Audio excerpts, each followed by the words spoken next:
जीव विज्ञान की आज की कक्षा का जो हमारा शीर्षक है वो है शुक्राणु जनन व अंड जनन। Means spermatogenesis and oogenesis। मनुष्य में जो मुख्य नर जनन अंग होता है उसे टेस्टिस या वृषण कहा जाता है। तो वृषण में शुक्राणुओं के निर्माण की प्रक्रिया को शुक्राणु जनन या स्पर्मेटोजेनेसिस कहा जाता है। वहीं जो मुख्य मादा जनन अंग होता है उसे ओवरी या अंडाशय कहा जाता है। वो अंडाशय में अंड कोशिकाओं के निर्माण को oogenesis कहा जाता है। सबसे पहले हम शुक्राणु जनन की प्रक्रिया को समझ लेते हैं। शुक्राणु जनन की प्रक्रिया जो होती है वह 3 चरणों में होती है। प्रथम चरण में जिसे गुणन प्रावस्था या मल्टीप्लिकेशन फेज कहते हैं, जो टेस्टिस या वृषण होता है वह सेमनीफेरस ट्यूब्यूल्स यानी कि शुक्र जनन नलिकाओं से मिलकर बना होता है। शुक्र जनन नलिकाओं की जो जर्मिनल एपिथेलियम होती है, इसको हम यहाँ पर जर्मिनल सेल्स भी कह सकते हैं या इसको एपिथेलियम कहते हैं। जर्मिनल एपिथेलियम में जो कोशिका होती है उसमें माइटोसिस होता है। माइटोसिस द्वारा क्या होता है, ये कोशिकाएं क्रमशः पहले 2 व उसके पश्चात 4 कोशिकाओं में ये बट जाती हैं। चूंकि ये कोशिका द्विगुणित होती हैं इसलिए माइटोसिस के द्वारा भी हमको ये सभी के सभी द्विगुणित कोशिकाएं प्राप्त होती हैं। इस समय इनको जो हमको ये कोशिकाएं प्राप्त होती हैं इनको स्पर्मेटोगोनिया कहा जाता है। क्योंकि ये माइटोसिस के द्वारा हो रखी हैं तो इसलिए सभी के सभी केंद्रक जो होते हैं वे द्विगुणित होते हैं। तो इस प्रकार हमारा यह पहला चरण पूरा हुआ जिसको मल्टीप्लिकेशन फेज यानी कि इसे गुणन प्रावस्था कहा जाता है, जिसमें जनन एपिथेलियम की कोशिका में माइटोसिस यानी कि समसूत्री विभाजन के द्वारा स्पर्मेटोगोनिया अर्थात शुक्र जनन कोशिकाओं का निर्माण हो जाता है। इसके पश्चात हमारा दूसरा चरण, ये हमारा फर्स्ट चरण हो गया। अब हमारा दूसरा चरण स्टार्ट होता है जिसे हम कहते हैं ग्रोथ यानी कि यहां पर है हमारी इसकी गुणन प्रावस्था, यानी कि हम इसको यहां पर ग्रोथ वृद्धि प्रावस्था हम इसको यहां पर कह सकते हैं। तो वृद्धि प्रावस्था में क्या होता है कि ये जो स्पर्मेटोगोनिया होते हैं ये पोषक पदार्थ प्राप्त करके इनका आकार बढ़ जाता है और इनमें क्या होता है, ये वृद्धि प्राप्त कर लेते हैं। इसलिए इस प्रोसेस को हम इस समय ग्रोथ या वृद्धि प्रावस्था कहते हैं। अब इस समय इसको हम इसका नाम प्राइमरी स्पर्मेटोसाइट्स हो जाता है। इसको हम इस समय प्राइमरी स्पर्मेटोसाइट्स कहते हैं।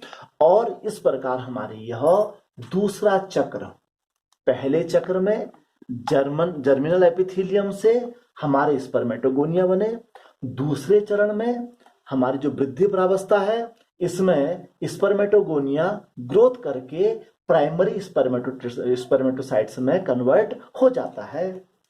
तीसरी और अंतिम चरण जो हमारा होता है उसे कहते हैं परिपक्वन प्रावस्था यानी कि मैचुरेशन फेज। इसको जो तीसरा जो होता है उसे मैचुरेशन फेज कहा जाता है। मैचुरेशन फेज में क्या होता है कि ये जो प्राइमरी स्पर्मेटोसाइट्स होता है इसमें मियोसिस का मतलब होता है, मियोसिस से हमारा तात्पर्य है अर्धसूत्री विभाजन, जिससे क्रमशः पहले 2 कोशिकाएं व उसके पश्चात यह अंत में 4 कोशिकाएं हमें प्राप्त हो जाती हैं। क्योंकि यह अर्धसूत्री विभाजन है अतः इसमें अंत में हमको अगुणित हैप्लॉइड कोशिकाएं प्राप्त होती हैं। पहला first meiotic division and this is second meiotic division. इस प्रकार हमें क्या होता है, एक प्राइमरी स्पर्मेटोसाइट से हमको क्रमशः पहले सेकेंडरी स्पर्मेटोसाइट्स और लास्ट में स्पर्मेटिड्स प्राप्त हो जाते हैं। इस प्रकार मैच्योरेशन फेज में हमको स्पर्मेटिड्स, हर स्पर्मेटोसाइट से हमको क्रमशः 4 अगुणित हैप्लॉइड स्पर्मेटिड्स प्राप्त हो जाते हैं। इस प्रकार ये 3 चरण पूरे हो जाते हैं।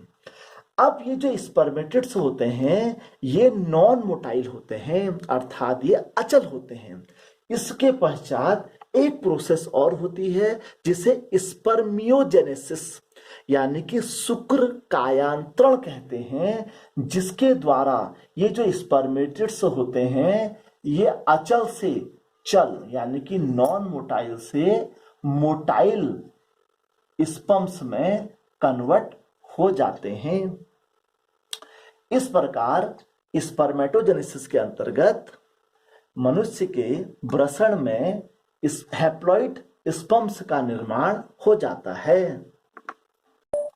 अब हम शुक्राणु जनन के पश्चात अंड जनन यानी कि oogenesis में चलते हैं। इस प्रक्रिया के भी पूर्व की भांति 3 चरण होते हैं। वह टेस्टिस यानी कि वृषण में हुई थी, यह अंडाशय में होती है। शुक्राणु जनन व अंडाणु जनन में सबसे बड़ा अंतर यह है कि शुक्राणु जनन जो होता है वह नर में लैंगिक परिपक्वता प्राप्त करने के पश्चात शुरू होता है, जबकि यहाँ यह फीमेल में जन्म से पूर्व अर्थात भ्रूणावस्था में ही शुरू हो जाता है।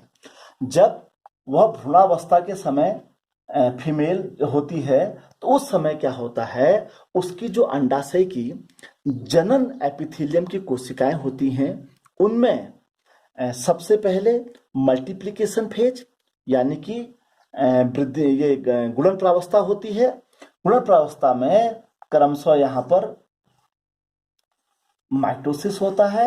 माइटोसिस के द्वारा इस प्रकार क्रमशः जैसा कि हमने स्पर्मेटोजेनेसिस में देखा था, हमको ये द्विगुणित कोशिकाएं प्राप्त हो जाती हैं। इन द्विगुणित कोशिकाओं को हम इस समय एग मदर सेल या oogonia भी कहते हैं। इस प्रथम फेज को भी हम यहाँ पर मल्टीप्लिकेशन फेज कहा जाता है। मल्टीप्लिकेशन फेज कहा जाता है अर्थात गुणन प्रावस्था कहा जाता है, जो कि अंडाशय की जर्म सेल्स से ही मिलकर बनती हैं। इस प्रकार पहले स्टेप में अंडाशय की जनन एपिथेलियम की कोशिकाओं से हमको एग मदर सेल या oogonia प्राप्त हो जाता है। दूसरा चरण भी यहाँ पूर्व की भांति ग्रोथ यानी कि वृद्धि अवस्था होता है। ग्रोथ वृद्धि अवस्था में क्या होता है कि जो अंडाणु मात्र कोशिका होती है वह पोषक पदार्थ प्राप्त करके काफी आकार अपना बढ़ा लेती है। इवन यह शुरू के कोशिका से लगभग 100 गुना तक बड़ी हो जाती है।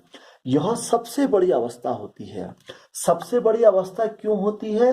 क्योंकि यह भ्रूणावस्था से स्टार्ट होती है और जब तक फीमेल सेक्सुअली मैच्योर यानी कि लैंगिक रूप से परिपक्व ना हो जाए तब तक यह प्रोसेस चलती रहती है। तो ग्रोथ अवस्था जो है, ग्रोथ फेज जो है, वह oogenesis की सबसे लंबी अवस्था है।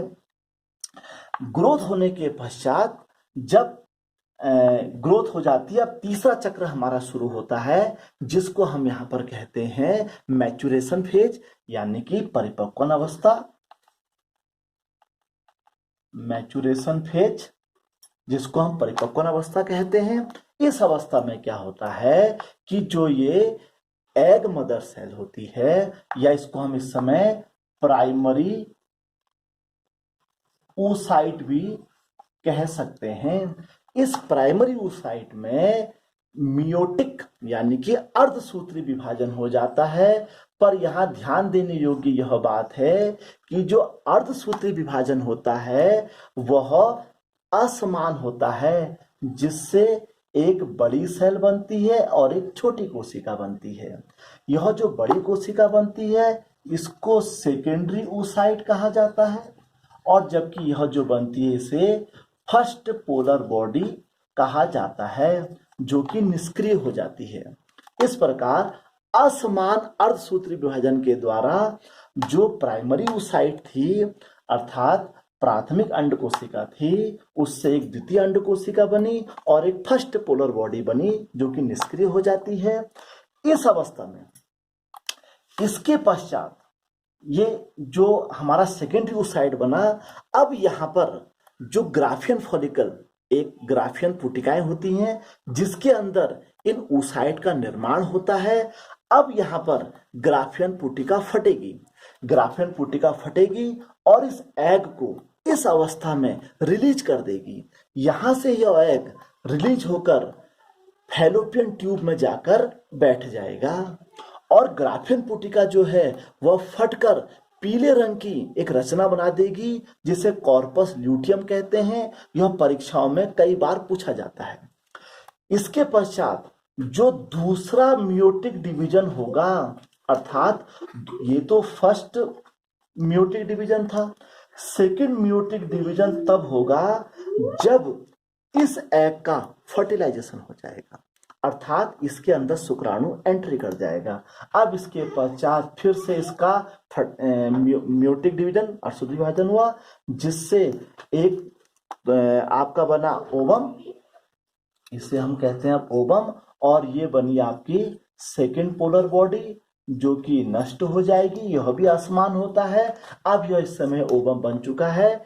ध्यान देने योग्य ये बात है कि जो दूसरा अर्धसूत्री विभाजन होता है वह फर्टिलाइजेशन के पश्चात ही होता है।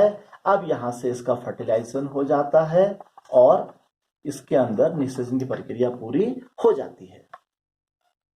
इस प्रकार हमने देखा कि स्पर्मेटोजेनेसिस के पश्चात जो अंत में हमको अगुणित स्पर्मेटोजोआ या स्पर्म्स मिलते हैं, वो वहां से सर्टोली कोशिकाओं में या नर्स सेल्स में जाकर प्रतिस्थापित हो जाते हैं। वहां उनको पोषक पदार्थ मिलता है। वहां से वो वाश डिफरेंस के द्वारा शुक्राशय सेमिनल वेसिकल में जाकर स्टोर हो जाते हैं, जो कि क्रमशः जब समय पड़ता है उनको शरीर से बाहर निकाल दिया जाता है। वहीं जो अंड जनन वाली प्रोसेस होती है उसमें जो एग होता है वो फैलोपियन ट्यूब में चला जाता है।